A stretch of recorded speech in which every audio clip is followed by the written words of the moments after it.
আমরা চলে এসেছি ম্যাথের একটি নতুন সেশন নিয়ে। আশা করি আপনাদের এই সেশনটি খুব ভালো লাগবে এবং আপনাদের এই সেশনটি খুবই উপকারী হবে। তাহলে আজকে আমরা দেখে নিই আমাদের প্রথম প্রশ্ন কি দেওয়া আছে। প্রথম প্রশ্ন, √4 - 5 cos square theta by sine square theta plus cot square theta এর মান কত? Option A 3, option B 4, option C 1, option D 2। তাহলে আমরা প্রথমে লিখে নিই ইকুয়েশনটাকে।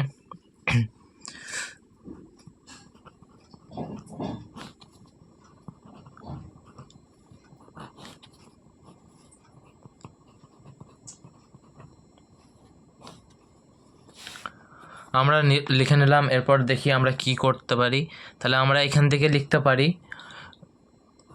√4কে আমরা লিখতে পারি sine square theta plus cos square theta, কারণ আমরা জানি sine square theta plus cos square থিটার মান কত? 1 হয়। -5 cos square theta by sine square theta, আর এখানে কি রইল? Cot square theta. তাহলে এখানে কি দাঁড়ালো? √4 sine square theta plus 4 cos square theta -5 cos square theta by sine square theta plus cot square theta. এরপর আমরা দেখে নিই কী করব। এরপর আমরা 4 সাইন স্কোয়ার থিটাকে একই লিখে রেখে দিলাম। এরপর 4 cos square theta -5 cos square theta, তাহলে এখান থেকে কি আসছে?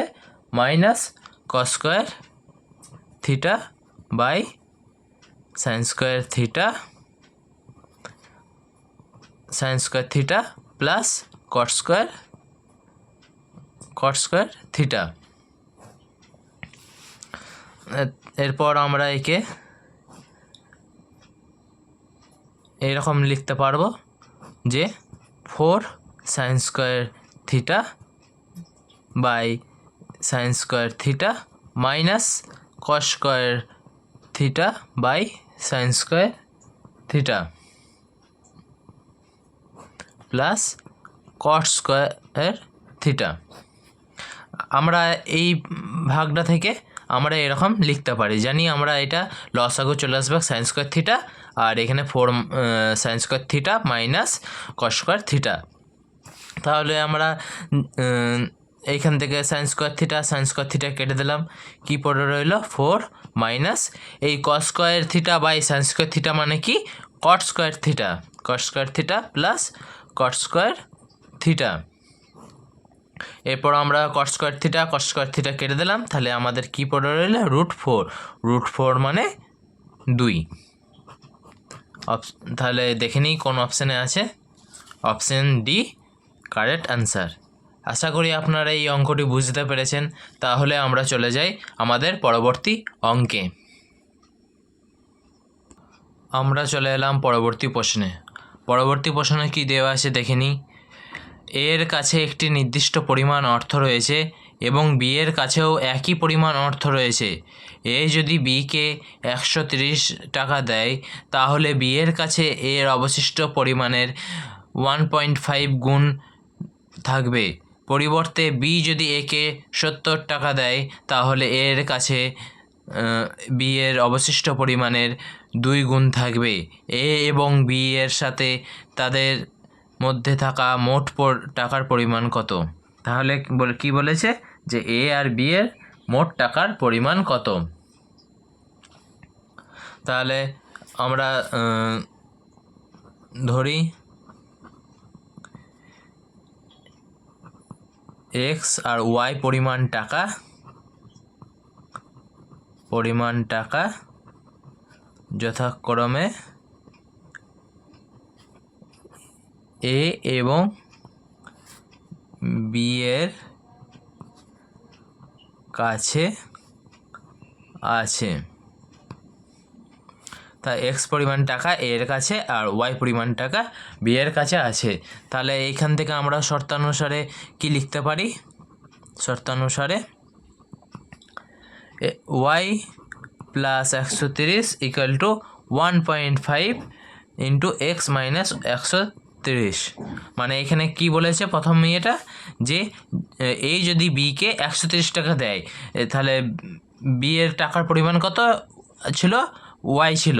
তাকে যদি 130 টাকা দেয় তার সমান হচ্ছে যে কি বলেছে এর অবশিষ্ট পরিমাণে 1.5 গুণ থাকবে। তাহলে এর অবশিষ্ট পরিমাণে 1.5 গুণ থাকবে। আগে ছিল এক্স আর 130 টাকা বিয়োগ করার পর তার কাছে কত থাকবে? তার কাছে 1.5 গুণ টাকা থাকবে। তাহলে আমরা এখান থেকে প্রথম সমীকরণটা পেয়ে গেলাম। একে আমরা 1 নম্বর সমীকরণ দিলাম। আবার আরেকটা সমীকরণ লিখতে পারি এক্স প্লাস 70 ইকুয়াল টু 2 গুণ ওয়াই মাইনাস 70। এখানে আমরা দেখতে পাচ্ছি যে কি বলেছে, বি যদি এ কে 70 টাকা দেয়, আমরা তাহলে দেখে নিই এর টাকার পরিমাণ কত ছিল? এক্স ছিল। তাহলে এ কে যদি 70 টাকা দেওয়া হয় তাহলে এক্স প্লাস আমরা এখানে দেখে নিলাম যে বি এ কে 70 টাকা দেয়। তাহলে যদি বি এর টাকার পরিমাণ যদি এক্স টাকা হয় তাহলে তাকে 70 টাকা দেওয়ার পর কত দাঁড়াচ্ছে? X plus 70। আবার যদি কার থেকে দিয়েছে যে বি এ কে দিচ্ছে, তার মানে বি এর আগে ওয়াই টাকা ছিল তার থেকে 70 টাকা দিয়ে দিল, তার মানে কত দাঁড়ালো? Y minus 70। আবার কি বলেছে? তাহলে তার কাছে কত অবশিষ্ট পরিমাণের 2 গুণ থাকবে। তাহলে অবশিষ্ট পরিমাণ যে অবশিষ্টটা আছে তার 2 গুণ রয়েছে। তাহলে এটা সমান হচ্ছে তাহলে এটা আমরা 2 নম্বর সমীকরণ পেয়ে গেলাম। তাহলে আমরা একে সমাধান করি, দেখে নিই। তাহলে আমরা 1 নম্বর সমীকরণ থেকে ওয়াইয়ের মানটা আমরা প্রথমে বের করে নিই। আমরা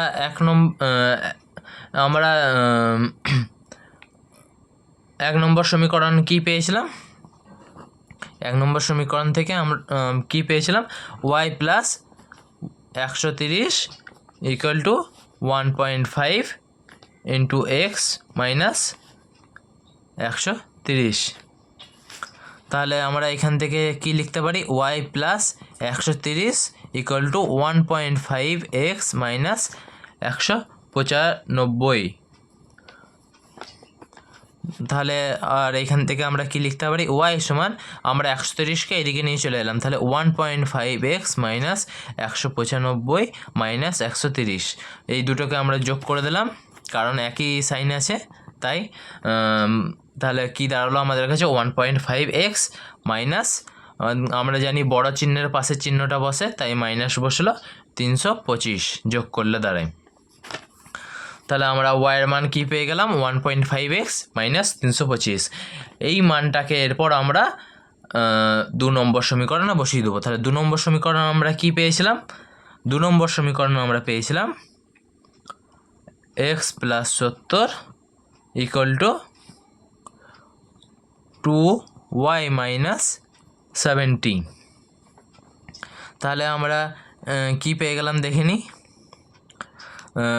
x plus 70 equal to 2y minus 270 কত হচ্ছে? 140। তাহলে এরপর আমরা 140কে এইদিকে নিয়ে চলে এলাম, তাহলে কি হয়ে গেল?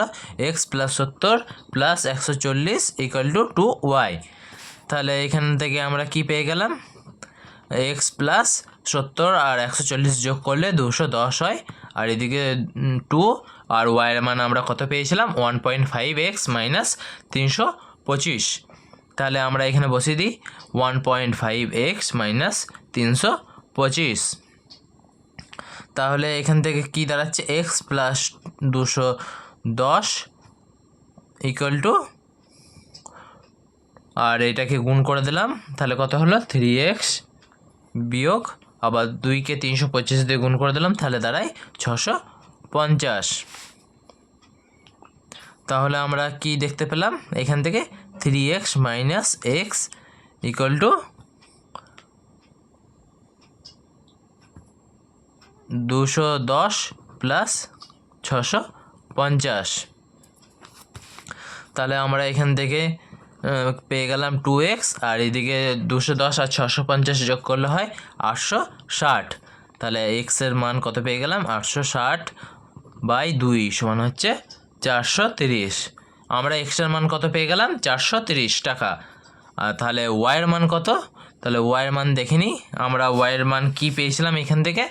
1.5x minus 325। তাহলে 1.5x মাইনাস 325। তাহলে আমরা 1.5x আর এক্সের জায়গায় আমরা 430 লিখে দিলাম, মাইনাস 325। তাহলে একে আমরা গুণ করলে কত পাই? 645 বিয়োগ 325। তাহলে একে বিয়োগ করে আমরা পেয়ে গেলাম 320।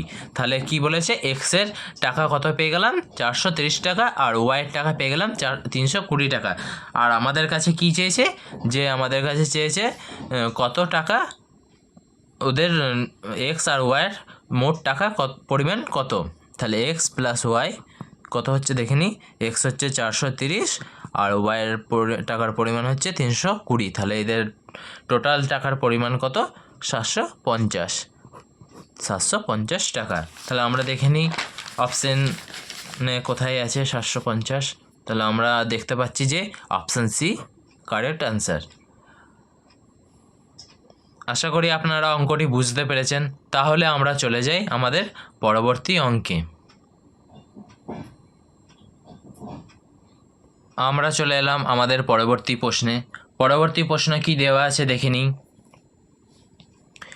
যদি a/b = 2:3, b/c = 4:5 এবং c/d = 3.7 হয়, তবে a/b/c/d এর অনুপাতটি হবে।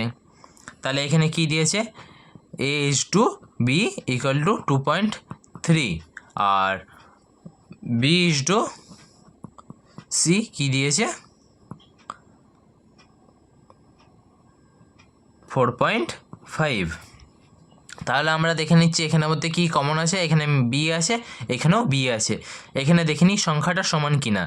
এখানে দেখতে পাচ্ছি যে সংখ্যাটা আলাদা, এখানে 3 আছে, এখানে 4 আছে, তাই আমাদের একে সমান করতে হবে। তাই সমান করার জন্য আমরা একে ওপরের সংখ্যাটাকে, কারণ এখানে সমান করতে হবে তাই আমরা ওপরকে 4 দিয়ে গুণ করলাম, আর নিচে 3 নাই বলে একে 3 দিয়ে গুণ করলাম। তাহলে আমাদের এখানে কত দাঁড়ালো? তাহলে 8:6 = 12:15 12:15। তাহলে আমরা দেখতে পাচ্ছি যে বি এর মানটা সেম হয়ে গেল। তাহলে আমরা এখান থেকে কি লিখতে পারি? a/b/c = 8:12:15। আমরা কি পেয়ে গেলাম? a b c এর মান পেয়ে গেলাম। এরপর আমরা কি করব? আমরা আর এখান থেকে কি দেখতে পাচ্ছি যে c/d হচ্ছে কত? 3:7। কিন্তু আমরা এখানে সি কমন পাচ্ছি আর এখানে সি কমন পাচ্ছি। আর এখানে দেখে নিই, এখানে কিন্তু সি আমাদের কমন নেই, তাই আমরা উপরকে 3 দিয়ে আর নিচেকে 15 দিয়ে গুণ করলাম। তাহলে আমরা কত পেলাম? 24:36:45 আর নিচে কত পেলাম? 45 আমরা কত পেলাম? 105 15 আর সাথে গুণ করে। তাহলে আমরা এখান থেকে কি লিখতে পারি? তাহলে আমরা এখান থেকে বুঝতে পারছি যে আমরা এখানে দেখে নিলাম যে সি এর মানটা 1 হয়ে গেল। তাহলে আমরা এখান থেকে a/b/c/d এর মানটা পেয়ে যাব। তো দেখি আমরা কি লিখতে। তাই আমরা এখান থেকে লিখতে পারি যে a/b/c/d কত হচ্ছে? 24:36:45:105।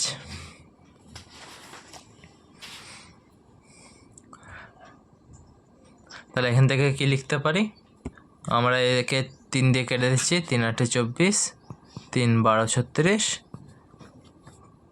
3 15 45, 3 35, 105। তাহলে কারেক্ট অ্যান্সার হচ্ছে 8:12:15:35। তাহলে আমরা দেখে নিই কোন অপশানে এই কারেক্ট অ্যান্সার আছে। আমরা দেখতে পাচ্ছি যে অপশান এ কারেক্ট অ্যান্সার। আশা করি আপনারা অঙ্কটি বুঝতে পেরেছেন। তাহলে আমরা চলে যাই আমাদের পরবর্তী অঙ্কে। আমরা চলে এলাম আমাদের পরবর্তী প্রশ্নে। পরবর্তী প্রশ্ন আছে, একটি নৌকা 3 ঘন্টায় স্রোতের প্রতিকূলে 9 কিলোমিটার অথবা স্রোতের অনুকূলে 18 কিলোমিটার যেতে পারে। স্থির জলে নৌকার বেগ কত? তাহলে দেখে নিই প্রতিকূলে 1 ঘন্টায় কত কিলোমিটার যাচ্ছে। তা প্রতিকূলে 3 ঘন্টায় যায় 9 কিলোমিটার। তাহলে 1 ঘন্টায় যায় কত? 9/3 সমান হচ্ছে 3 কিলোমিটার। আবার অনুকূলে কতটা যায় দেখি। অনুকূলে 3 ঘন্টায় যায় 18 কিলোমিটার। তাহলে 1 ঘন্টায় যায় কত? 18/3 সমান হচ্ছে 6 কিলোমিটার। তাহলে এরপর কি বলেছে, স্থির জলে নৌকার বেগ কত? তাহলে স্থির জলে নৌকার বেগ, তাহলে এটা কত দেখাচ্ছে? 1 ঘন্টায় যায় 6 কিলোমিটার আর 3 ঘন্টায় যায় ক কিলোমিটার? 1 ঘন্টায় যায় 3 কিলোমিটার। তার মানে এর স্পিড কত? 3 কিলোমিটার পার হাওয়ার ঘন্টায়। আর এ যায় 6 কিলোমিটার 1 ঘন্টায়। তাহলে এর স্পিড কত? 6 কিলোমিটার পার হাওয়ার। তাহলে আমরা লিখতে পারি অনুকূলে বেগ যোগ প্রতিকূলে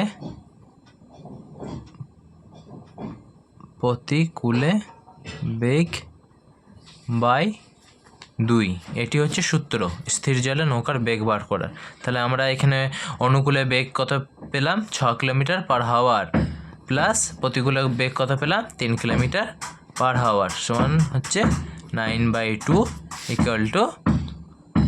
4.5 কিলোমিটার পার হাওয়ার। তাহলে অপশান দেখে নিই কোনটা কারেক্ট। আমরা দেখতে পাচ্ছি অপশান বি কারেক্ট অ্যান্সার। আশা করি আপনারা এই অঙ্কটি বুঝতে পেরেছেন। তাহলে আমরা চলে যাই আমাদের পরবর্তী অঙ্কে। আমরা চলে এলাম আমাদের পরবর্তী প্রশ্নে। পরবর্তী প্রশ্ন দেওয়া আছে, একটি চৌবাচ্চার 2টি নল দিয়ে যথাক্রমে 9 ঘন্টায় এবং 12 ঘন্টায় চৌবাচ্চাটি পূর্ণ হয়। 2টি নল একসঙ্গে খুলে দিলে চৌবাচ্চাটি পূর্ণ হয়। এই টাইপের অঙ্ক করতে গেলে একটি সূত্র আছে, সেই সূত্রটি হলো xy/x+y, যেখানে x মানে হচ্ছে ফার্স্ট নলের সময় আর y মানে হলো সেকেন্ড নলের সময়। তাহলে আমরা এখান থেকে এই সমীকরণটা থেকে আমরা পেয়ে যাব যে এই সমীকরণে এক্সের আর ওয়াইয়ের মান বসালে আমরা পেয়ে যাব যে 2টি নল একসঙ্গে খুলে দিলে চৌবাচ্চাটি কতক্ষণে পূর্ণ হবে। তাহলে আমরা জানি এইখানে এক্সের মান কত আছে? 9 ঘন্টা, আর ওয়াইয়ের মান কত? 12 ঘন্টা। তাহলে আমরা এখানে করে নিই 9 গুণ 12, 9 যোগ 12। তাহলে এখানে দেখে নিচ্ছি কত হচ্ছে, 9 গুণ 12 আর 9 আর 12 যোগ করলে হচ্ছে 21। তাহলে এখান থেকে 3 দিয়ে কাটলাম আর এখানে 7, তাহলে কত দাঁড়ালো? 36/7 সমান কত? 5×1=7 ঘন্টা। তাহলে আমরা দেখে নিই অপশান কোথায় আছে। আমরা অপশান এ দেখতে পাচ্ছি কারেক্ট অ্যান্সার। আশা করি আপনারা অঙ্কটি বুঝতে পেরেছেন। তাহলে আমরা চলে যাই আমাদের পরবর্তী অঙ্কে। আমরা চলে এলাম আমাদের পরবর্তী প্রশ্নে। পরবর্তী প্রশ্নে কী দেওয়া আছে দেখে নিই। দুটি সংখ্যার লসাগু 315 এবং তাদের অনুপাত 5:7, তাদের গুণফল কত? তাহলে এখানে কি দেওয়া আছে? লসাগু দেওয়া আছে ইকুয়াল টু 315, আর এখানে অনুপাত কি দিয়েছে? অনুপাত হচ্ছে 5:7। আমরা ধরি যে এদের অনুপাত হলো, এই সংখ্যা দুটি হলো 5x আর 7x। তাহলে 5x এবং 7x এর লসাগু কত হচ্ছে দেখে নিই। তাহলে আমরা লসাগু কী করে বার করব? 5x আর 7x। আমরা যদি x দিয়ে একে ভাগ করি তাহলে কী দাঁড়ায়? 5x, 5 আর 7। তাহলে কত হচ্ছে? 5 7 35 আর x হচ্ছে 35x, 35x। তাহলে এরপর আমরা কি পেলাম? 5x আর 7x এর মান 35x। আর প্রশ্নে কি দেওয়ার আছে? যে 335। তাহলে 35x সমান হচ্ছে 315। তাহলে প্রশ্ন দেওয়া আছে 315, আর আমরা কি বার করলাম? 35x লসাগু। তাহলে এক্সের মান কত পেয়ে গেলাম? 315/35 সমান হচ্ছে 9। তাহলে আমরা এখান থেকে পেয়ে গেলাম। তাহলে প্রথম সংখ্যাটি কত? 5x। তাহলে 5 গুণ এক্সের মান কত? 9। তাহলে কত হয়ে গেল? 45। আর দ্বিতীয় সংখ্যাটির মান কত? দ্বিতীয় সংখ্যাটি হলো 7 গুণ 9 সমান হচ্ছে কত? 63। তাহলে প্রথম সংখ্যাটি হলো 45 আর দ্বিতীয় সংখ্যাটি হলো 63। তাহলে আমরা দেখিনি কি বার করব। তাহলে কি বলেছে? তাদের গুণফল কত? এখানে তাদের গুণফল জানতে চেয়েছে, প্রথম সংখ্যাটি আর দ্বিতীয় সংখ্যাটির গুণফল। তাহলে 45 গুণ 63 সমান কত হচ্ছে? 2835, 2835। তাহলে আমরা দেখে নিই কোন অপশানে আছে এটি। আমরা দেখতে পাচ্ছি যে অপশান সি কারেক্ট অ্যান্সার। তাহলে আশা করি আপনারা এই অঙ্কটি বুঝতে পেরেছেন। তাহলে আমরা চলে যাই আমাদের পরবর্তী প্রশ্নে। আমরা চলে এলাম আমাদের পরবর্তী প্রশ্নে। পরবর্তী প্রশ্ন দেওয়া আছে, ক্ষুদ্রতম কোন সংখ্যাকে 57, 76 এবং 190 দ্বারা ভাগ করলে প্রতি ক্ষেত্রে 1 অবশিষ্ট থাকে? আমরা এই প্রশ্নটিকে অপশান টেস্ট দ্বারা করব। প্রথমে আমরা দেখে নিই কী আছে। প্রথমের অপশান আছে 100, 1140 বিয়োগ 1 করলাম, তাহলে কত হচ্ছে? 1139। আমরা দেখতে পাচ্ছি একে যদি 190 দিয়ে ভাগ করার চেষ্টা করি তাহলে হবে না, কারণ আমরা এখানে দেখতে পাচ্ছি যে এটি শূন্য আছে কিন্তু এখানে কোনো শূন্য নেই। তাই আমরা স্পষ্টভাবেই দেখতে পাচ্ছি যে একে ভাগ করা যাবে না। পরবর্তী সংখ্যা নিয়ে নিই।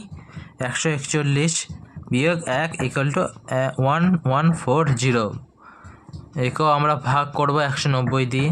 তারপরের সংখ্যা 1150 মাইনাস 1 ইকুয়াল টু 1149 ভাগ করব 190 দিয়ে।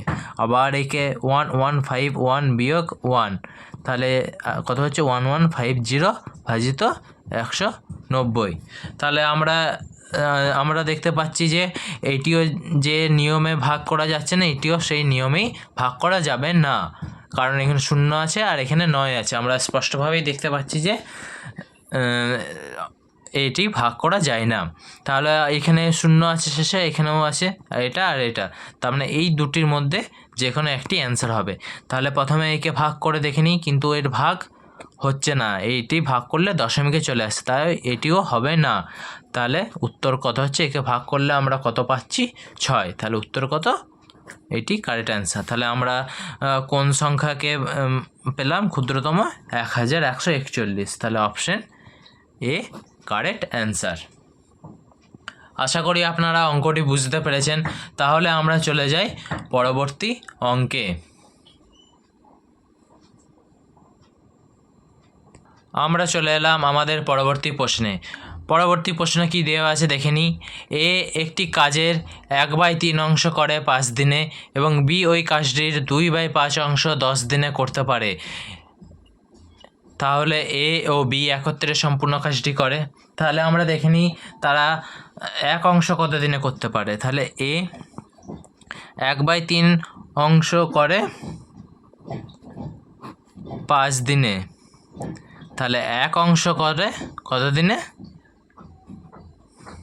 5/1/3 সমান হচ্ছে 5 গুণ 3 সমান হচ্ছে 15 দিনে। তাহলে দেখে নিই বি কত দিনে করে। বি করে 2/5 অংশ 10 দিনে। তাহলে এক অংশ করে 10/2/5 সমান হচ্ছে 10 গুণ 5/2, তাহলে 5 হলো। তাহলে কত হলো? 25 দিনে। তাহলে আমরা কি সূত্র দেখেছিলাম আগের অঙ্কে, যে এক্স গুণ এক্স প্লাস ওয়াই, যেখানে দুটি সময় দেওয়া থাকবে। এক্স হচ্ছে এর কত দিনে টোটাল কাজটি করছে, ওয়াই হচ্ছে কত দিনে বি টোটাল কাজটি করছে একা।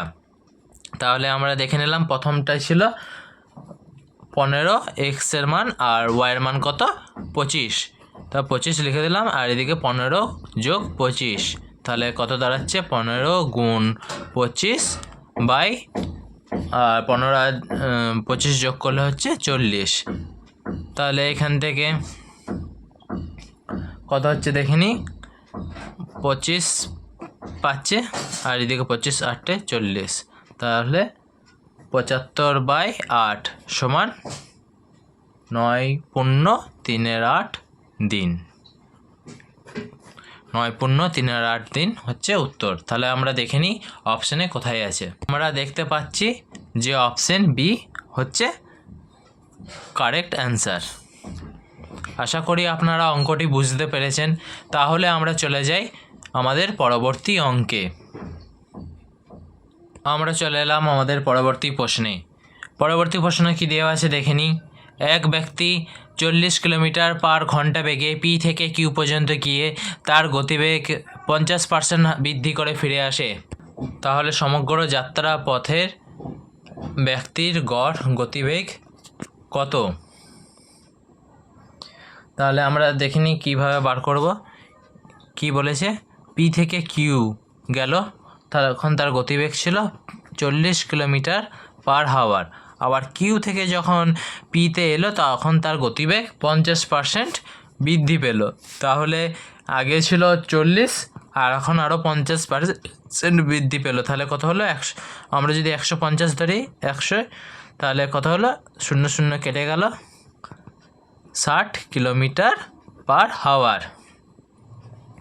তাহলে সমগ্র আমরা পেয়ে গেলাম যে দুটো যাওয়ার গতিবেগ হচ্ছে 40 আর আসারটা হচ্ছে 60 কিলোমিটার/আওয়ার। তাহলে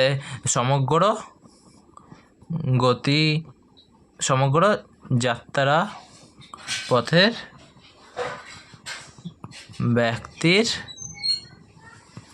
গড় গতিবেগ সমান হচ্ছে 60 যোগ 40/2 সমান হচ্ছে 100/2 সমান হচ্ছে 50 কিলোমিটার/আওয়ার।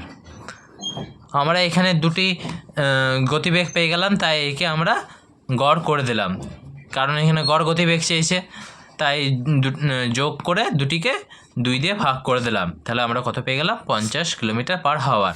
দেখি নিই তাহলে অপশানে কোথায় আছে। আমরা দেখতে পাচ্ছি অপশান ডি কারেক্ট অ্যান্সার। আশা করি আপনারা অঙ্কটি বুঝতে পেরেছেন। তাহলে আমরা চলে যাই আমাদের পরবর্তী অঙ্কে। আমরা চলে এলাম আমাদের পরবর্তী প্রশ্নে। পরবর্তী প্রশ্ন কি দেওয়া আছে দেখে নিই। 150 গ্রাম চিনির দ্রবণে 20% চিনি আছে। ওই দ্রবণে আরও কত গ্রাম চিনি মিশ্রিত করলে চিনির পরিমাণ মোট মিশ্রণের 25% হবে? তাহলে দেখে নিই কীভাবে আমরা এটিকে করব। আমরা প্রথমে দেখে নিই কত সুগার আছে 150 গ্রামের মধ্যে। তো সুগার অর্থাৎ চিনি কত আছে দেখে নিই। 150-এর মধ্যে বলছে 20% চিনি আছে, তাহলে 20% চিনি আছে, তাহলে 20/100, 0 কেটে গেল, কত হলো? চিনি আছে 30 গ্রাম চিনি। তাহলে জল কতটা আছে চিনির দ্রবণে? তাহলে জল কতটা আছে? 150 বিয়োগ 30 সমান 120 গ্রাম। তাহলে ধরি x গ্রাম চিনি যোগ করার পর দ্রবণের মোট ওজন 150 যোগ x গ্রাম হবে। এখানে কি বলেছে যে 150 গ্রাম চিনি প্রথমে ছিল, 150 গ্রাম চিনির দ্রবণ ছিল, অর্থাৎ চিনির জল ছিল, যেখানে 20 গ্রাম ওই দ্রবণটাতে 20 গ্রাম চিনি ছিল আর বাকিটা জল ছিল। ওই দ্রবণে মানে ওই যে মিশ্রণটা আছে তার মধ্যে আরও কত গ্রাম চিনি মেশালে চিনির পরিমাণ মোট মিশ্রণের 25% হবে, অর্থাৎ কত গ্রাম আরও চিনি মেশালে এখানে যে টোটাল মিশ্রণটাতে 20 গ্রাম চিনি হচ্ছে সেটা 25 গ্রাম হবে। তাহলে আমরা ধরে নিচ্ছি x গ্রাম যদি আমরা চিনি মেশাই তাহলে মোট ওজন কত হবে? আগে ছিল 150 আর এখন যে x পরিমাণ গ্রাম আমরা চিনি মেশালাম সেই x পরিমাণ গ্রাম যোগ করে দিলাম, তাহলে কত হলো? 150 যোগ x। তাহলে অতএব শর্তানুসারে আমরা লিখতে পারি 25% গুণ 150 যোগ x ইকুয়াল টু 30 যোগ x। তাহলে আমরা জানি যে 25%কে আমরা ভেঙে নিলাম 25/100, 25/100 গুণ 150, এটা ব্র্যাকেটে আছে x যোগ 30 প্লাস x। কারণ এখানে কি বলেছে, এই যে নতুন মিশ্রণটা হলো সেটার 25% হবে চিনি, তাই আমরা একে 25-এর সাথে এই যে নতুন ওজনটা হলো তাকে গুণ করে দিলাম। আর এটা হচ্ছে কত? পুরনো মিশ্রণটা। এখানে পুরনো মিশ্রণে কথা বলেছে 30 গ্রাম চিনি, আর এখন হচ্ছে x গ্রাম যেটা মিশাচ্ছে। তাহলে 25 একে 25, 25 4 100। তাহলে আমরা দেখে নিই কী হয়। তাহলে और 1/4 150 যোগ x ইকুয়াল টু 30 যোগ x। और তাহলে এটা আমরা 4টাকে এইদিকে নিয়ে চলে যাই, তাহলে 1 গুণ 150 যোগ x ইকুয়াল টু 4 গুণ 30 যোগ x। তাহলে কত দাঁড়ায়? 150 যোগ x ইকুয়াল টু 120 যোগ 4x। তাহলে 4x মাইনাস x সমান হচ্ছে 150 বিয়োগ 120। আমরা এদিকে নিয়ে চলে এলাম তাই চিহ্ন পরিবর্তন হলো। তাহলে কী দাঁড়াচ্ছে? 3x equal to 30। তাহলে এক্সের মান কত হলো? 10 গ্রাম। তাহলে আর কত চিনি মেশালে 25% হবে? তা 10 গ্রাম চিনি মেশালে আমরা সেই দ্রবণে 25% চিনি পাবো। তাহলে আমরা দেখে নিই অপশন কোনটা কারেক্ট। আমরা দেখতে পাচ্ছি যে অপশন এ হচ্ছে কারেক্ট অ্যান্সার। আশা করি আপনারা অঙ্কটি বুঝতে পেরেছেন।